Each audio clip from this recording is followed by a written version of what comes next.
नमस्कार हर महादेव मु दिव्यरंजना स्वागत कर सॉफ्टवेयर नुआ ब्लॉग आज मुझे मो घर 5 किलोमीटर दूर थी नीलकंठेश्वर महादेव मंदिर जोटा कि आउ एक पातलपुरी महादेव मंदिर तो मुझे पूर्वर मो वीडियो देखी गाँव तेलसरार रामेश्वर महादेव मंदिर गारोईर ग्रामेश्वर महादेव मंदिर तरासाही रही बुद्धेश्वर महादेव मंदिर आज आम जा कोरुआ ग्राम नीलकंठेश्वर महादेव मंदिर तो मुझे रेडी हो तो राका आसो राका आसवा आम मिसिकी बाहर आउ सेठिकार लोक मान सहित कथा लोक मान बुझा मंदिर विषय किसी नुआ नुआ कथा तो चलतु।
महिमा विषय भी किसी कहबे हमको ठाकुर महिमा बहुत बहुत अच्छी प्रत्यक्ष कथा थरे जिते मंदिर मरामती होता से समय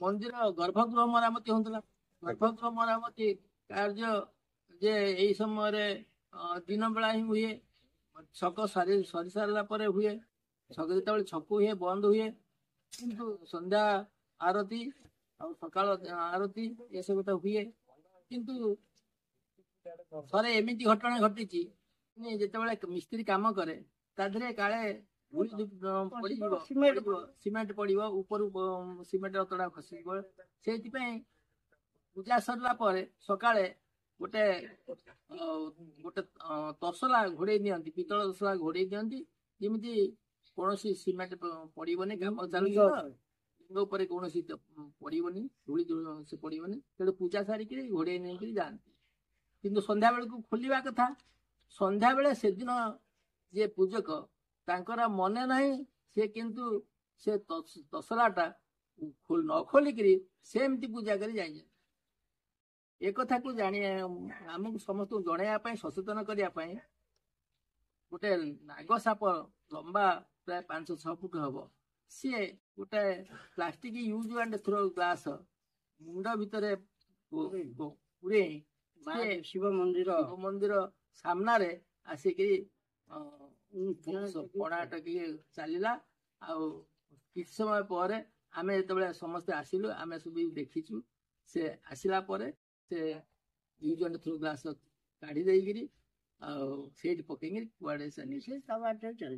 ये हूँ ये कहीं घटना घटना है आम देखला बेलू दशहराटा घोड़िया आम सांगे सांगे जे पूजक से दिन दायित्व थे डाकिलु डाकिला से कहले मोर मन ना वास्तव में मुझे भूल हो जाए से पुणी दशहरा खोलिकी पुणी थे धूप देले आरती कले आम समस्त लंब लंब कर तेणु एक कथा ये तो गोटाए दिन थर घटना एमती अनेक घटना अच्छी जो माने आमर ठाकुर विमान कांधेवाई नियमित ଯିଏ ସେବାକାରୀ ଅଛନ୍ତି ବା ସେମାନେ କେହି ଦରମା ନିଅନ୍ତିନି କିମ୍ବା ପାରିଶ୍ରମିକ ନିଅନ୍ତିନି।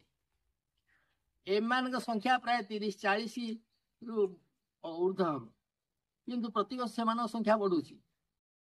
କିନ୍ତୁ ଇଏ ସେମାନେ ତାଙ୍କ ଭିତରୁ କେହି ଯଦି ଏଇ ବାହାରେ ରହିଯାଇଥିବେ ଦୋଳ ସମୟରେ, ତାଙ୍କୁ ଠାକୁର କୌଣସି ପ୍ରକାର ସେମାନେ ଦେଖନ୍ତି, ସେମାନେ ରହିପାରନ୍ତିନି। ସେ ବାହାରେ ସମସ୍ତେ ବାହାରେ ରହନ୍ତି, ସେମାନେ ଦୋଳ ସମୟରେ ଆସନ୍ତି। ଯଦି କେହି ନ ଆସିବ, ତାଙ୍କର ସେବାକାରୀ ଯିଏ କେହି ନ ଆସିବ, ତାଙ୍କୁ ଠାକୁର କୌଣସି ପ୍ରକାର ସୂଚେଇ ଦେବେ ଯେ ତୁ ଆଉ ତୋର ଯିବା କଥା ଯାଇନି। ତାର ଏମିତି ଯଦି ନ ଆସିବ, ତାର ଅନେକ ଅଘଟଣ ବି ଘଟିବ। ତେଣୁ ଭୟରେ ସମସ୍ତେ ସେଇ ସମୟରେ ଆସନ୍ତି। ମନ୍ଦିର ସ୍ଥାପିତ ହେଲା ଦିନ ଏଠି ଇଏ ଥିଲା ବାଘନଳ ପୂଜା ଥିଲା। ଗୋଟେ ଗାଈ ଆସିକିରି କ୍ଷୀର ସେଟା ହେଇକିରି ଦହି ଲିଙ୍ଗ ବାହାରିଲେ ଦେଖିଲେ ଗାଈଟେ ଛିଡା ହଉଛି, କ୍ଷୀର ବହୁଛି। ସେଠି କ୍ଷୀର ବହୁଛି କାହିଁକି, ତାକୁ ଦେଖିଲା ଭିତରେ ସେଠି ଲିଙ୍ଗ ବାହାରିଲେ। ମନ୍ଦିର ସ୍ଥାପିତ ସେଇଠି ହେଲା। ତାପରେ ଚାଳ ଘର ଆମର ହେଇଛି, ଠାକୁର ଆମ ମହାଦେବ ରହୁଛନ୍ତି। ବ୍ରାହ୍ମଣ ମାନେ ଏଠି କେହି ନଥିଲେ। ବ୍ରାହ୍ମଣ ମାନେ ଆମେ ମାନେ ଆସିଥିଲୁ ଡେରିକିରୁ, ସେଟା ଆଉ ପନ୍ଦର ଆସିଲେ ପାଇସାରୁ ଏମିତି ଆସି ପୂଜା କଲେ। ପୂଜା କରିବା ଭିତରେ ସବୁ ବସ୍ତି ସ୍ଥାପନ ଚାପ ଖେଳ ହୁଏ, ସେ ତା ବିଷୟରେ ବି ଟିକେ କହିଲେ। ଚନ୍ଦନ ଯାତ୍ରା ହୁଏ 5 ଦିନ।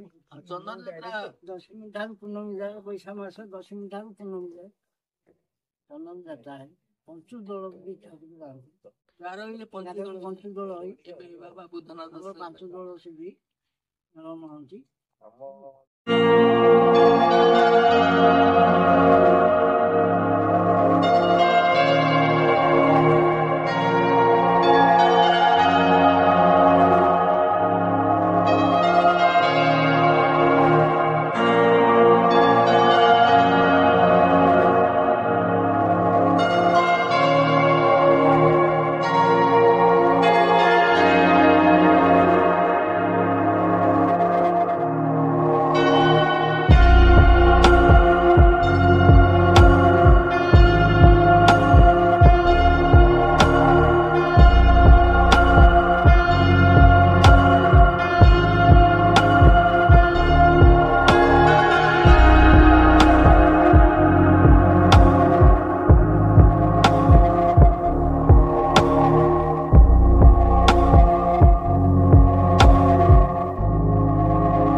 ସମୟ ବର୍ଷା ହଉଛି, ଗରିବ ଯୁଗ ଭିତରେ ଗୋଟେ ଗେଣ୍ଡା ମୁଣ୍ଡିଆ ତମ୍ପ ସହିତ ମୋର ଏଟା ହେଇଗଲା ପାଣି ଭିତରେ।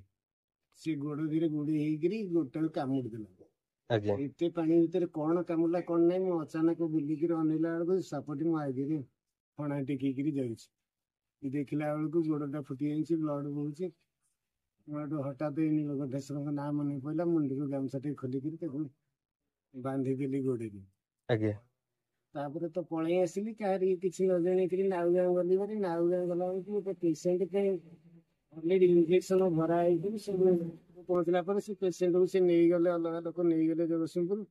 ମତେ ସେଇଠି ଡାଇରେକ୍ଟ ସେ ଇଞ୍ଜେକ୍ସନ ଟା ଲଗେଇ ଦିଆଗଲା। କିନ୍ତୁ ଡାକ୍ତର ମାନେ କହୁଥାନ୍ତି ଯେ ସାପ କାମୁଡିନି, କିନ୍ତୁ ବିଷ ଯନ୍ତ୍ରଣା ଯୋଗୁରୁ ବିଷ ଅଛି ବୋଲି ଇଞ୍ଜେକ୍ସନ ହଉଛି, ଡବଲ ଇଞ୍ଜେକ୍ସନ। ଜଗତସିଂହପୁର ଡାକ୍ତର ମଧ୍ୟ କହିଲେ ତମର କିଛି ମହିମା ଅଛି, ଆଉ ଗ୍ରାମ ଲୋକ କିଛି ମୋ ସାଥିରେ ଥିଲେ, କହିଲେ ହଁ ଆମର ନୀଳକଣ୍ଠେଶ୍ୱର ଅଛନ୍ତି, ଆଉ ସେ ନୀଳକଣ୍ଠେଶ୍ୱର କିଛି ସେବା କରେ, ପ୍ରାୟ ସମୟ ନୀଳକଣ୍ଠେଶ୍ୱର ମନ୍ଦିରରେ ରୁହେ।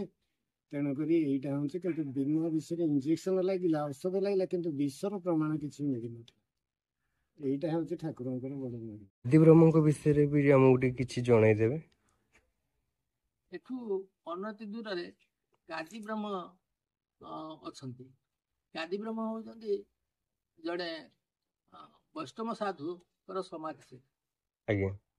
ଏଠି ଇଏ କେବେ ସେ ବୈଷ୍ଣବ ସାଧୁ ଏଠି ସମାଧି ନେଇଥିଲେ କେହି ଜାଣିନାହାନ୍ତି, କିନ୍ତୁ ଏଠି କ୍ରମାଗତ ଭାବରେ ସେଇଠାରେ ସେ ପୂଜିତ ହିଁ ଆସୁଛନ୍ତି।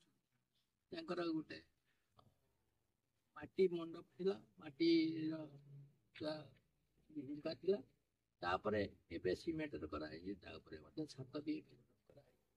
ନିକଟରେ ଗୋଟେ ଘର ହେଇଛି, ସେଇଟା ସମସ୍ତଙ୍କର ସେଠି ସବୁଦିନ ପୂଜା ହୁଏ, କିନ୍ତୁ ସେଠି ବ୍ରାହ୍ମଣ କେହି ପୂଜା କରନ୍ତିନି, ବୈଷ୍ଣବ ମାନେ ପୂଜା କରନ୍ତି। ଆଜ୍ଞା ଆଉ ତାଙ୍କର ମହିମା ବହୁତ। ସେଠି ସେ ସ୍ଥାନରେ ଯିଏ ଯେତେବେଳେ ଗଲେ ଆଉ ସେଠି ଶାନ୍ତି ଅନୁଭବ କଲେ। ଯେତେ ନିଛାଟିଆ ହେଲେ ସେଠି ସେତେ ଶାନ୍ତି ମିଳେ। ଯେତେ ପରିଶ୍ରମୀ ଲୋକ, ଯାହା ସଂସାର ପ୍ରତି ବିତୃଷ୍ଣା ଆସିଥିବା ଲୋକ, ସେ ସେଠିକି ଗଲେ ସେ ବାଟ ପାଏ। ଗାଁର ଦକ୍ଷିଣ ପଟେ, ଦକ୍ଷିଣ ଦାଣ୍ଡର ଶେଷରେ ହନୁମାନ ମନ୍ଦିର ଅଛି। ଏବେ ମନ୍ଦିର ପ୍ରତିଷ୍ଠା ହେଇଛି, କିନ୍ତୁ ପୂର୍ବରୁ ତାହା ଫାଙ୍କା ଥିଲା। ହନୁମାନ କେବଳ ରହୁଥିଲେ। ଗଛ ମୂଳ ହନୁମାନ ଗୋଟେ ଅସୁସ୍ଥ ଗଛ ଅଛି, ସେ ଅସୁସ୍ଥ ଗଛ ମୂଳେ ହିଁ ହନୁମାନ ରହୁଥିଲେ।